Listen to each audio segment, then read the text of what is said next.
Let A and B be two sets having 4 and 7 elements respectively.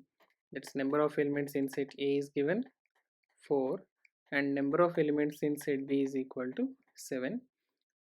Then write the maximum number of elements in A union B can have. So when it comes to the maximum number and minimum number of elements that A union B can have, so we need to think about the two cases. First case is when one set is subset of another set.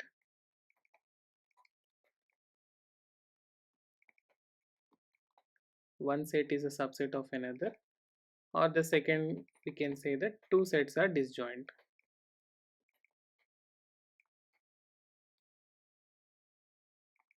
Two sets are disjoint. So since n of A is equal to 4 and n of B is equal to 4, that's number of elements in A is less than number of elements in B.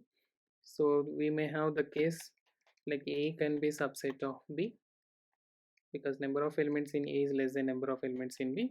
Or the second case we can consider A intersection B is empty. Two sets are disjoint. When A is subset of B, when A is subset of B, so we'll have A union B is equal to B. So the number of elements in A union B can be taken as number of elements of B, that's equal to 7. And in the case of disjoint, the number of elements in A union B, so let me draw the diagram. When two sets are disjoint, we can consider A and B. So A union B, the number of elements in A union B can be taken as n of A plus n of B. That is number of elements in A is 4 and number of elements in B is 7. So here we are getting 11.